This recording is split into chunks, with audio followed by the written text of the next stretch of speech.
নমস্কার সবাইকে বন্ধুরা, আজকে 5 জুন 2024 ইংরেজি ত্রিপুরা দর্পণ পত্রিকায় উঠে আসা কয়েকটি বিশেষ গুরুত্বপূর্ণ হেডলাইন হলো কাজে এলো না মোদির গ্যারান্টি, জনতার রায় ঐতিহাসিক বললেন মোদি, ফলাফলেই প্রমাণিত মোদির দেশ চালনা জনতার অপছন্দ, রাজ্যে অপ্রতিরোধ জয় বিজেপির, জনগণকে অভিনন্দন মানিক বিপ্লবের, শেয়ার বাজার মুখ থুবড়ে ক্ষতি 30 লক্ষ কোটি টাকা, জয়ের আনন্দে রাজধানীতে দুই গোষ্ঠীর রক্তক্ষয়ী সংঘর্ষ, নৈতিক দায়িত্ব নিয়ে মোদির পদত্যাগ করা উচিত।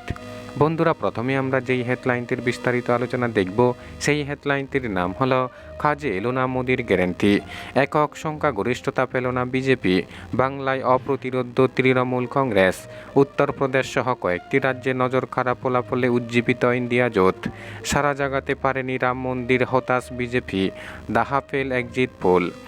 এখানে বলা হচ্ছে পিকে হয়ে গেলেন ব্র্যান্ড মোদি ও তার ম্যাজিক, এই প্রথম দলের চেয়েও ব্যক্তিকে উপরে তুলে মোদির গ্যারান্টির নামে ভোট চেয়েছিল বিজেপি, কার্যত ভোটের ফলাফলে সেই গ্যারান্টি প্রত্যাখ্যান করলেন আমজনতা। 2014 এবং 19-এ একক সংখ্যাগরিষ্ঠতা নিয়ে সরকার গড়েছিল বিজেপি, 2024-এ এনডিএ সরকার গড়ার কাছাকাছি এলেও একক সংখ্যাগরিষ্ঠতা অর্থাৎ 272 আসনের চেয়ে অনেকটাই পিছিয়ে রইল বিজেপি। শুধু তাই নয়, বারাণসী কেন্দ্রে 2019-এর তুলনায় প্রায় অর্ধেক হয়ে গেল প্রধানমন্ত্রী মোদির জয়ের ব্যবধান। এমনকি ধর্মীয় মেরুকরণের সুরসুরিও যে সাধারণ মানুষ পছন্দ করেন না তাও বুঝিয়ে দিলেন। খোদ অযোধ্যায়, যেখানে মাত্র কয়েক মাস আগে গোতা করে বালক রামের প্রাণ প্রতিষ্ঠা হয়েছিল, সেই লোকসভা কেন্দ্রে হেরে গেলেন বিজেপি প্রার্থী। এই পর্যন্ত ভোটের যা ফলাফল, তাতে কেন্দ্রে সরকার গড়তে কিংমেকার হয়ে উঠেছেন নীতিশ কুমার ও চন্দ্রবাবু নাইডু।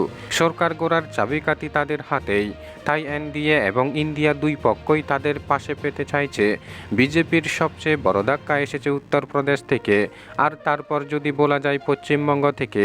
এখানেই তারা 30-এর বেশি আসন পাবেন বলে দাবি জানিয়ে আসছিলেন, কিন্তু ফলাফলে দেখা গেল মমতা ব্যানার্জি তার গড় শুধু অক্ষুণ্ণই রাখেননি, বরং 2019-কেও ছাপিয়ে গেছে তৃণমূলের এবারের ফলাফল। ভোটের ফল প্রকাশের পরদিনই ইন্ডিয়া জোটের বৈঠকে বসার সূচি ছিল। এবার ওই একদিনেই অর্থাৎ বুধবারই বৈঠকে বসতে চলেছে এনডিএ জোট। মূলত ভোটের ফলাফল এবং সরকার গড়ার বিষয়ে আলোচনা করতেই এনডিএ জোটের এই বৈঠক বলে মনে করা হচ্ছে। এনডিএ জোট যে খুব একটা ষষ্ঠীতে নেই তা বলার অপেক্ষা রাখে না। এই পরিস্থিতিতে ইন্ডিয়া জোট যেমন শরিক বাড়ানোর চেষ্টা করবে, তেমনি জোট ধরে রেখে সরকার গড়তে মরিয়া গেরুয়া শিবির। তাই বুধবারই শরিক দলগুলির সঙ্গে বৈঠকে বসছে এনডিএ জোট। ইতিমধ্যে টিডিপি নেতা চন্দ্রবাবু নাইডু এবং বিহারের মুখ্যমন্ত্রী তথা জেডিইউ নেতা নীতিশ কুমারের সঙ্গে খোদ অমিত শাহ কথা বলেছেন। এমনকি আওয়ামী মোর্চার জিতন রাম মাঝির সঙ্গেও শাহের কথা হয়েছে বলে সূত্রের খবর। ইতিমধ্যে বিজেপির সর্বভারতীয় সভাপতি জেপি নাড্ডা নিজের বাসভবনে দলের শীর্ষ নেতৃত্বের সঙ্গে বৈঠকেও বসেছেন। অমিত শাহ, রাজনাথ সিংও সেই বৈঠকে যোগ দিয়েছেন। সব মিলিয়ে এখন থেকেই গড় গোছাতে শুরু করে দিয়েছে বিজেপি। অন্যদিকে বসে নেই ইন্ডিয়া জোট। ইন্ডিয়া জোট 200-র বেশি আসন এগুতেই গড় গোছাতে শুরু করে দিয়েছে কংগ্রেস শিবিরও। এই জোট গড়ার শুরুতে নীতিশ কুমার প্রধান ভূমিকা নিলেও পরবর্তীতে দলবদল হয়ে বিজেপির সঙ্গে হাত মেলায়। তবে সে কথা ভুলেই নীতিশ কুমারের সঙ্গে ইতিমধ্যে কথা বলেছে কংগ্রেস নেতৃত্ব। এমনকি ইন্ডিয়া জোট সরকার গড়লে নীতিশ কুমারকে উপপ্রধানমন্ত্রীর পদ দেওয়া হবে বলেও সূত্রের খবর। এছাড়া জোট শরিক না হলেও সরকার গঠনে বড় ফ্যাক্টর হতে চলা চন্দ্রবাবু নাইডুর সঙ্গেও কথা বলেছে কংগ্রেস নেতৃত্ব। আবার কংগ্রেসের শীর্ষ নেতৃত্ব মল্লিকার্জুন খার্গে এবং বামেদের সীতারাম ইয়েচুরির সঙ্গে ইতিমধ্যে ফোনে কথা বলেছেন এনসিপি প্রধান শরদ পাওয়ার। 2014 সালে দেশ জুড়ে গেরুয়া জ্বর উঠেছিল, আরও স্পষ্ট করে বললে মোদি জ্বর, যা বোঝাই ছিল গত 10 বছর ধরে। বিরোধীরা ক্রমেই কোণঠাসা হয়েছে। লোকসভার ভিতরে বিরোধী শক্তি কম হওয়ায় একছত্রভাবে বিল পাস করিয়েছে, বিরোধী সাংসদদের বহিষ্কার করেছে। শক্তিশালী বিরোধী না থাকায় সংসদে শুধুই দাপট দেখিয়েছে বিজেপি। এবার কিন্তু বিরোধী শক্তি সঞ্চয় করে সংসদে যাচ্ছে বিরোধীরা। এই শতাব্দীতে এখনও পর্যন্ত 4বার লোকসভা ভোট হয়েছে। 2004 সালে এনডিএ সরকারকে হারিয়ে ক্ষমতায় আসে ইউপিএ জোট। সেইবার বিরোধীরা পেয়েছিল 118টি আসন। এরপর পরের বার 2009 সালে ইউপিএ ক্ষমতায় এলেও শক্তি বাড়ায় বিরোধীরা। 159টি আসন জিতেছিল। ফলে সংসদের বেশিরভাগ সময়ই সরকারকে চাপে রাখে বিরোধীরা। একের পর এক অধিবেশন বন্ধ করে দিতে থাকেন বিরোধীরা। ক্রমেই চাপ বাড়তে থাকে সরকারের উপর, যার প্রভাব পড়ে 2014 সালের ভোটে। 2014 সালে মোদির জ্বরে বিরোধীরা প্রায় দুয়ে মুছে সাপ হয়ে যায়।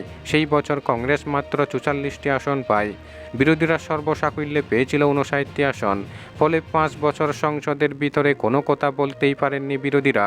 2019 সালেও চিত্রতা একটু বদলায়। বিরোধীরা 91টি আসন নিয়ে সংসদে প্রবেশ করেছিল, কিন্তু বিগত 5 বছরে বিরোধী দলের সাংসদদের যে কোনো ইস্যুতে সাসপেন্ড করা হয়েছিল।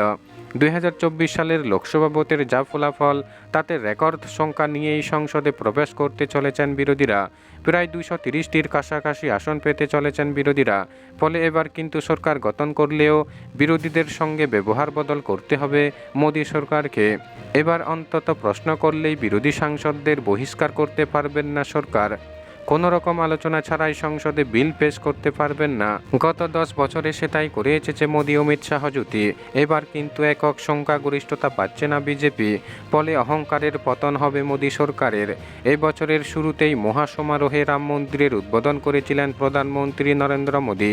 রাম মন্দির নির্মাণকে হাতিয়ার করে উত্তরপ্রদেশে জ্বর তুলতে চেয়েছিল পদ্ম শিবির, কিন্তু অযোধ্যার রাম মন্দির যে লোকসভা আসনের অধীনে পড়ে, সেই প্রজাবাদেই পিছিয়ে পড়েছে বিজেপি। এই কেন্দ্রে পিছিয়ে পড়া বিজেপির পক্ষে নিঃসন্দেহে বড় ধাক্কা। বন্ধুরা, খবর আপাতত এই পর্যন্ত। বাকি থাকা হেডলাইনগুলির বিস্তারিত আলোচনা পরবর্তী ভিডিওতে তুলে ধরা হবে। বন্ধুরা, ভিডিওটি ভালো লাগলে লাইক, শেয়ার, সাবস্ক্রাইব করে আমাদের সঙ্গে থাকুন। ধন্যবাদ সবাইকে ভিডিওটি দেখার জন্য।